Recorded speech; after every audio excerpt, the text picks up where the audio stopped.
A continuación, Petróleo y Desarrollo.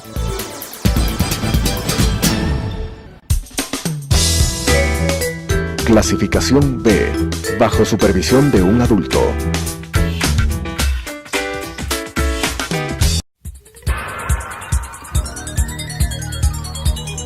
Las opiniones vertidas en este espacio por la producción y dirección del programa son de exclusiva responsabilidad de sus autores y de quienes intervienen en ellos.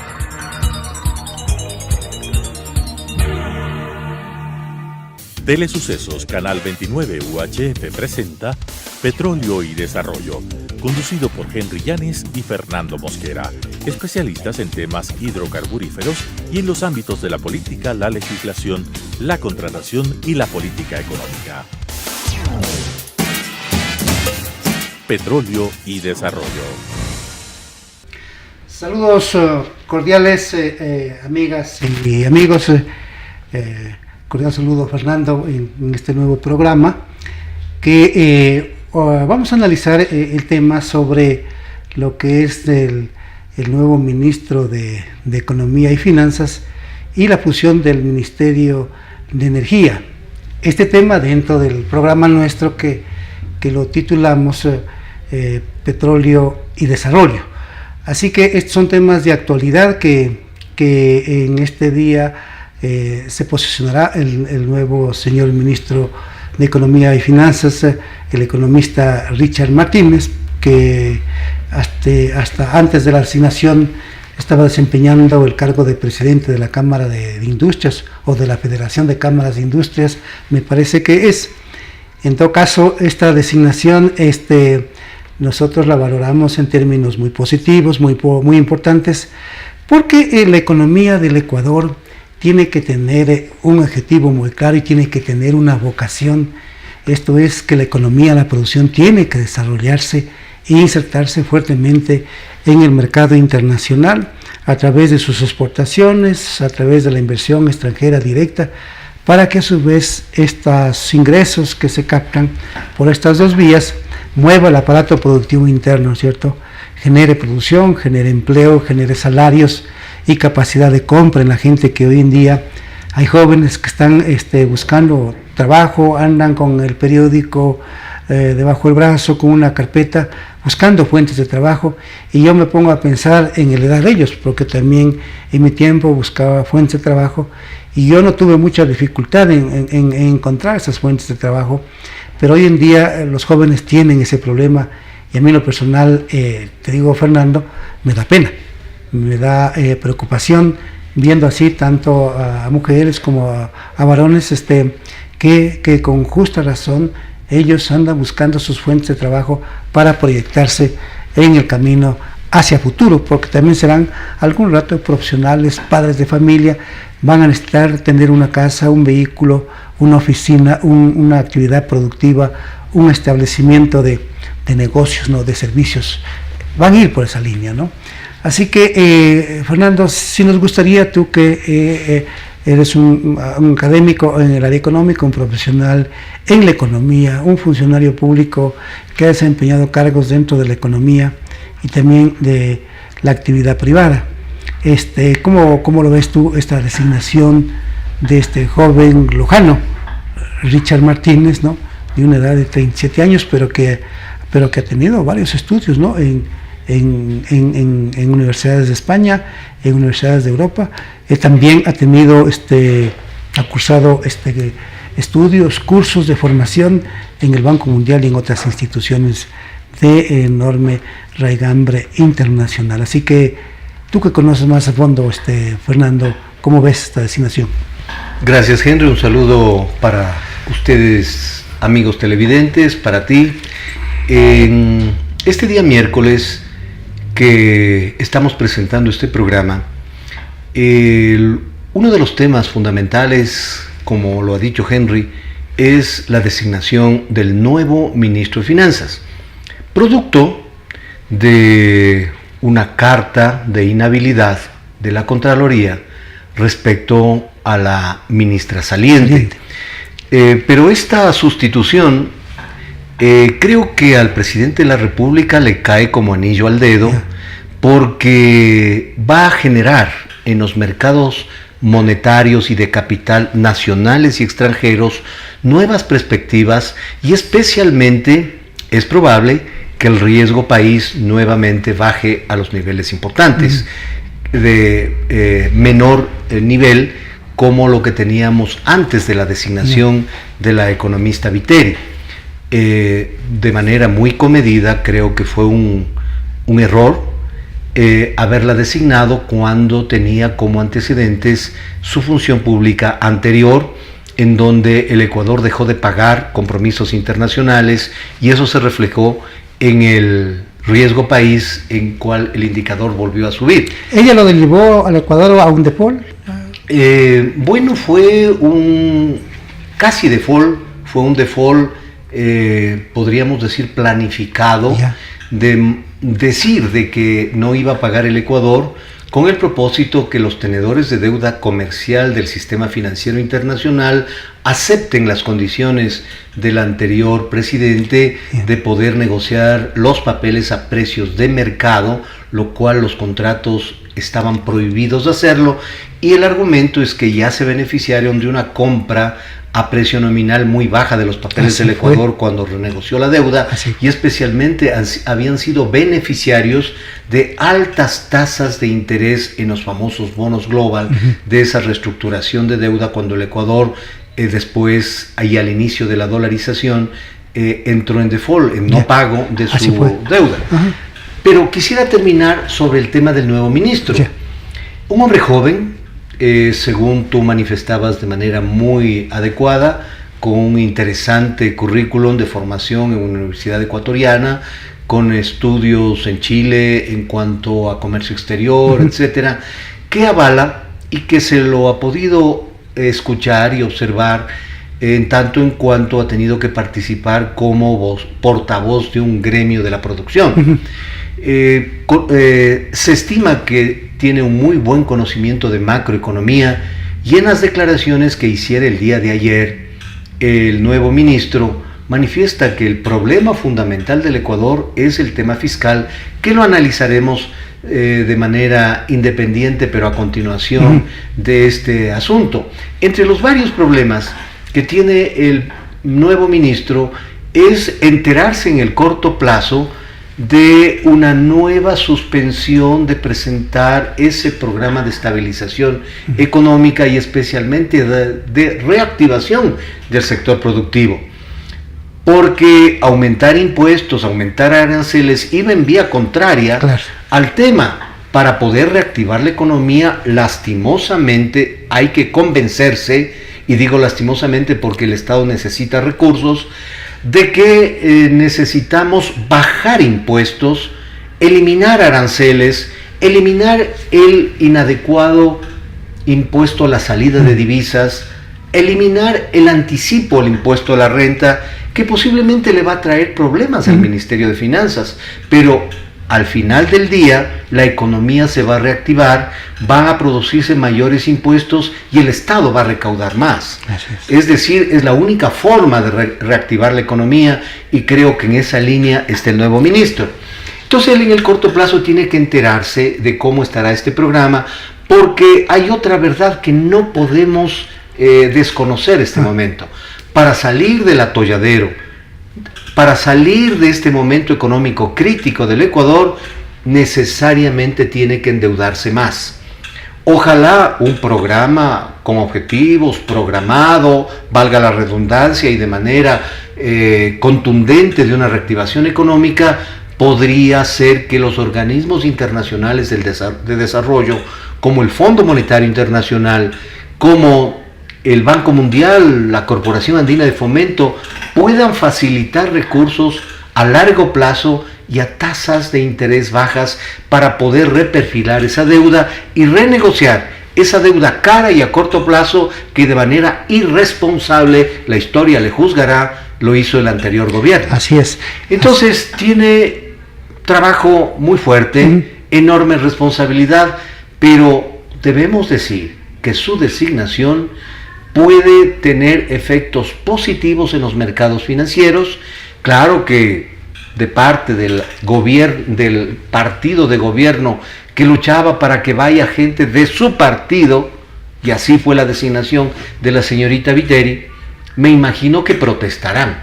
Pero veamos cuáles van a ser los resultados, porque si al nuevo ministro le va bien, todos los ecuatorianos ganamos.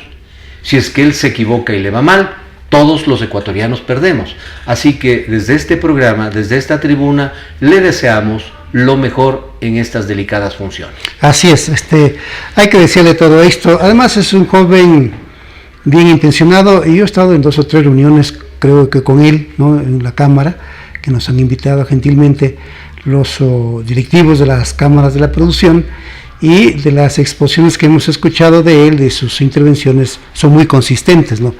Que es un hombre inteligente, como dice Fernando, hay que decirle todo esto a este joven profesional que asume esta enorme responsabilidad. Y solamente hago un paréntesis, ¿no? Yo soy sociólogo, ¿no? Me gradué en Sociología y Ciencias Políticas, ¿no?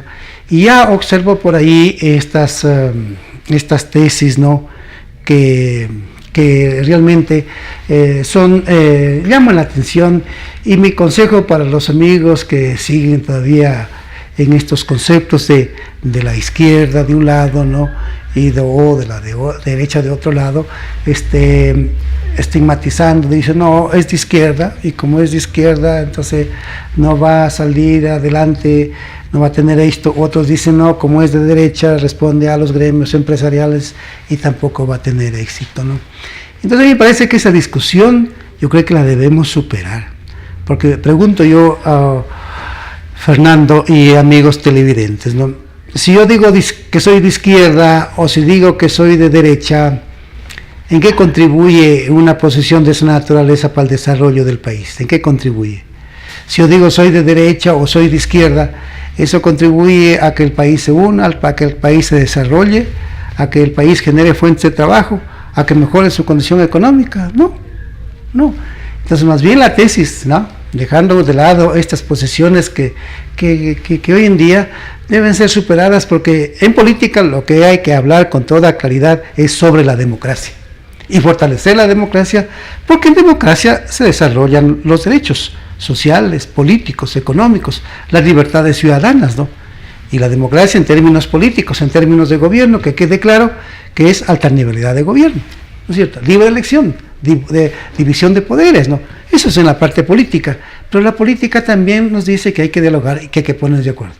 Amigas y amigos, si nosotros no cambiamos estas posiciones, ¿no?, y hablemos de que en el Ecuador, hay que unirse, ¿no es cierto?, ¿no?, que hay que buscar el desarrollo, que hay que buscar el progreso, ¿no?, que hay que buscar la equidad, que hay que buscar la justicia, ¿no?, que hay que cuidar el medio ambiente en el desarrollo productivo, que hay que cuidar la naturaleza en el desarrollo productivo. Bueno, esas son las tesis. Aquí en el Ecuador tenemos mucho que hacer en esos ámbitos, antes que estar pasando el tiempo en discusiones de que el fulano es de derecha, no, es que este fulano de acá es de izquierda. No, por ahí no es la cosa. Así que yo creo que ese es un tema que deberíamos nosotros que contribuir a través de este programa y también de nuestras intervenciones públicas, ir dejando de lado estas cosas. Por lo general en mi vida política yo nunca he sostenido que soy de derecha ni tampoco que soy de izquierda. Yo siempre me he identificado con una posición democrática. Eso es un lado. Pero volviendo al caso de Viteri, para irnos a la otra del Ministerio de Hidrocarburos, yo no he visto así con toda contundencia y con todo criterio así sólido de que la señora Viteri hizo una preventa de petróleo por $400 millones. Me parece que tú lo mencionaste, Fernando, pero yo no he escuchado mucho estos conceptos. ¿Eso fue verdad o no? La prensa lo recogió. Los principales diarios dijeron que apareció en las cuentas del Ministerio de Finanzas esta preventa cuando había una controversia. Exacto. Entre la Contraloría y el Ministerio de Finanzas. La Contraloría decía que eso sí es deuda y que había que pedir la opinión del Comité de Deuda. En todo caso, las urgencias, porque si no el Estado se quedaba sin dinero ni siquiera para pagar sueldos. Ya. Pero yo quisiera... Pero ahí se arriesgaba a que le caiga sanciones, ¿no? Claro, y que inclusive podía irse hasta la cárcel. Podría haber Claro. algún tipo de responsabilidad Claro. en los ámbitos que corresponda y que lo determine la Contraloría en el supuesto caso que exista. Ajá. Pero yo quisiera, para concluir este primer tema, Henry, si me permites tomarme unos pocos segundos Adelante. para decir de que el nuevo ministro tiene como objetivo posiblemente convencer que el modelo económico utilizado no funciona. No. Porque de cada $10 que el Ecuador gasta, 3 son de deuda. Imagínate. Eso es inmanejable. Claro. Eso no puede ser. Entonces, cambiar la deuda... Ese manejo de desarrollo ficticio, ¿no? Claro, es ficticio. Es como vivir con una tarjeta de sí, crédito, sí, como decía el exacto. anterior presidente. Porque si se traen dólares de afuera, y de eso no se dice, ¿no? Y de repente las cuentas fiscales aparecen de un día o de una semana o de un mes para otro con nuevos dólares. Y eso hacen aparecer como que fuera producto del desarrollo. Del desarrollo y de la productividad. Y eso Hay un asunto, un viejo adagio, sí. que todo tiene su límite. Claro. Que los árboles nunca crecen hasta el cielo. Así es. Tienen su límite. Así es. Entonces el endeudamiento está al límite Al límite. y posiblemente va a costarnos muchísimo sacrificio reperfilar esa deuda para encontrar más plazos y menores tasas, y eso no se lo hace de la noche a la mañana, y las obligaciones son urgentes, y podría haber un serio peligro que el Ecuador podría entrar en default si es que no tiene los recursos para poder atender. El presupuesto necesita casi $8,000 millones que no ha podido financiar. Y por lo tanto, si es que ya sobrepasamos el nivel de deuda, ¿comprendes?, tendría que tramitarse con un programa de estabilización en asamblea donde no tiene mayoría. Así es. Y obviamente eso requiere manejos políticos muy complicados. Así es.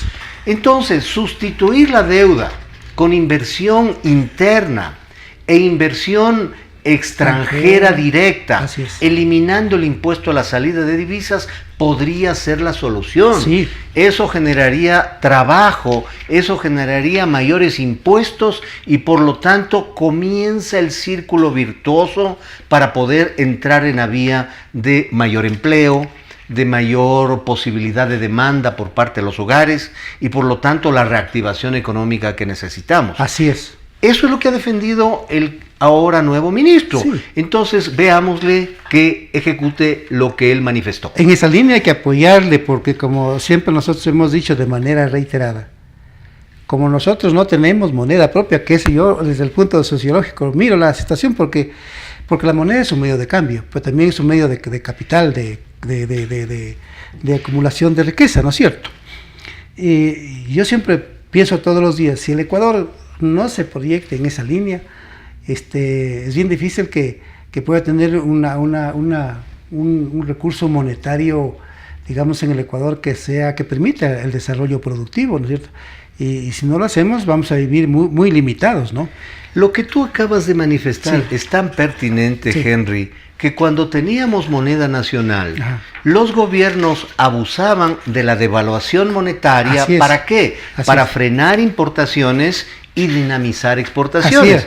Pero el momento que tenemos el tipo de cambio fijo, más fijo, refijo, que es la dolarización, un gobierno irresponsable, en vez de poner devaluar, nos endeudó hasta la garganta. Claro, exacto. Entonces, ahora eso ya no solamente es emisión monetaria, sino tenemos que pagar dinero más el servicio de deuda, que son intereses.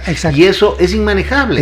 Es inmanejable para la magnitud de más o menos $100,000 millones, que es el Producto Nacional Bruto del Ecuador. Entonces, en ese sentido, creo yo que también hay que hacer lo que dice el Código de las Finanzas Públicas, un nivel de deuda que tiene que quedar definida para poder programar una salida de esta enorme deuda que lo que hizo es dinamitar la economía para cualquier gobierno que iba a ejercerlo después de la década perdida. Así es. En todo caso, concluyendo esta parte del programa, sobre este primer punto, hay que apoyar al ministro, hay que arrimar el hombro. Yo lo voy a hacer porque conozco a este señor, que es un joven profesional de muy buenas intenciones, un hombre formal, respetuoso, que tiene parámetros de ética y de moral en los que se mueve, así que gente como él hay que apoyar en este país para que nos gobiernen de mejor forma a los ecuatorianos, o gobiernen de mejor forma al Ecuador. En cuanto al otro punto, sobre esta fusión de el Ministerio de Hidrocarburos con Energía Eléctrica y Minas, ¿no? No sé si viste tú el programa 360 que difunde Coavisa los domingos, ¿no? Impresionante sobre la inversión de $6,000 millones, ¿no? En estas empresas ya hidroeléctricas, porque ya no son proyectos, ¿no? Unos están a medio hacer como Toachi Pilatón, más de 10 años ahí no termina la construcción, y allí existe plata tuya, plata mía, en condición de afiliados, social. De los afiliados. Así es. Porque el Seguro Social, su razón de ser es porque existen afiliados, porque si no existieran afiliados, no existe Seguro Social. Entonces, plata de los afiliados, ahí existe allí, 250 millones invertidos, ¿no? Y ese proyecto no entra todavía en funcionamiento. Pero en Coca-Cola Sinclair, me preocupa Coca-Cola Sinclair, por las fisuras en toda su maquinaria, por las fisuras, ¿no? Porque son desde micro a macro fisuras. Sí, exacto. Y ese equipamiento, el equipamiento de Coca-Cola Sinclair funciona con alta presión, con alta temperatura, sobre todo presión. Y si es que hay esas fisuras, bueno, yo me quedé preocupado con el reportaje, de que puede algún rato colapsar eso, ¿no? Y puede causar una terrible catástrofe, ¿no? Ojalá eso no se dé. Pero eso tiene que responder el señor Correa y quienes manejaron el sector eléctrico, ¿no? Adjudicaron a dedo a los chinos. Los chinos nos han sobreexplotado en este país en el área petrolera y en el área eléctrica, como ninguna otra empresa transnacional. Es decir, que en tu criterio no es Coca-Cola Sinclair, sino Coca-Dedo Sinclair. Coca-Dedo Sinclair, así sí, fue. Sí. Pero mira, Henry, sobre no, este tema que está analizando adecuadamente, debemos que considerar de que se crearon con la obra pública, endeudamiento y buen precio del petróleo, una gran cantidad de centrales hidroeléctricas. Así es. Y esas centrales hidroeléctricas, con lo que hoy tenemos, está consumiendo el Ecuador el 40%. El 40% de esa producción. Si entran estas otras, tendríamos que ver la posibilidad de exportar energía, como esa fue la idea de la nueva matriz energética. Pero no hay chance, porque Colombia y Perú también han hecho lo mismo que Ecuador. Obviamente. O sea, ¿qué les vamos a vender? Y adicionalmente, la solución para que eso no se deteriore y no se desperdicie, podría ser una alianza público-privada, el Estado, para que sea el sector privado el que lleve a ejecución la culminación, la rectificación o lo que fuera necesario para que esas inversiones, donde está dinero de la seguridad social, pueda tener la rentabilidad que todos esperamos. Así es, se debería concesionar al sector privado, porque el Estado en el tiempo de Correa, estimado Fernando, bueno, se destapó eso, ¿no? De lo ineficiente, de lo corrupto. Yo cuando estaba en el sector público y fui dirigente petrolero, defendía al Estado, estaba vinculado a la actividad productiva, a la actividad petrolera, pero cuando yo trabajaba en la capacitación y fui dirigente petrolero, y todos los días le decía a los compañeros, tienen que cuidar la empresa, tienen que ser eficientes, ¿no? Tienen que ser eficaces, tienen que ser responsables, tienen que ser honestos. Pero eso era un discurso de todos los días, en las aulas de capacitación y también en la dirigencia. Pero como uno no es permanente en estas instituciones, me tocó salir. Entonces ahí defendíamos porque había un buen liderazgo para eso, ¿no? Ahora no lo hay. Y lamentablemente con Correa el Estado ha sido ineficiente y corrupto en manejar las actividades productivas y económicas. Mira que Cablevisión. Ese canal yo lo veía, que era un canal de los años 90, inicios de este siglo, que tenía mucha influencia en la opinión pública. Hoy, como pasó a manos del Estado, ya no existe el canal, ya lo cerraron. Está ya quebró. Liquidado.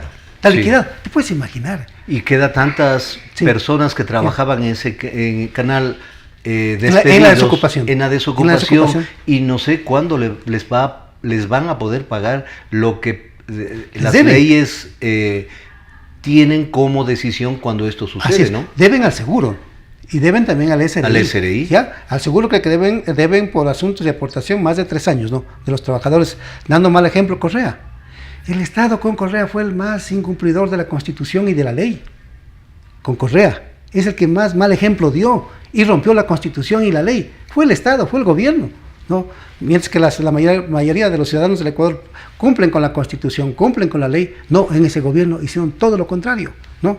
Y pusieron en riesgo vidas, ¿no? E instituciones en este país, ¿no? Por las cuales tienen que rendir cuentas, ¿no? El nuevo fiscal nos da esa orientación. También el tema es que estamos concluyendo, querido Fernando, pero yo quisiera decir que esta reestructura del Ministerio de Hidrocarburos y de Energía y Minas, esto va a tener que hacerlo el señor ministro, ¿no? 35,000 empleados, dice, que tienen esas tres instituciones, ¿no? O sea, Correa es que era la forma de tener apoyo político. Votos. No me importó nada este señor, ¿no? Claro, así es. Así que, a Fernando, un costo del Estado inmanejable. Inmanejable, ¿no? 35,000. Cuando yo estaba en el sector petrolero, en todo el sector petrolero habían 4,500 trabajadores. Hoy se dice que hay más de 12,000 en el sector petrolero público, ¿no? Entonces burocratizaron a las entidades del Estado. Fernando, creo que estamos concluyendo. Me gustaría que tú despidas el programa. Muchas gracias, Henry. Televidentes, agradeciéndoles por su atención, agradeciéndoles también por todos los comentarios que nos hacen llegar de diferentes medios. Esperamos siempre estar con el interés de ustedes tratando estos temas que son importantes para nuestro país, para nuestras familias, para nuestra sociedad. Que pasen bien, que sean felices en esta semana. Dios mediante, nos vemos de aquí en 8 días. Muchas gracias por atendernos. Las opiniones vertidas en este espacio por la producción y dirección del programa son de exclusiva responsabilidad de sus autores y de quienes intervienen en ellos.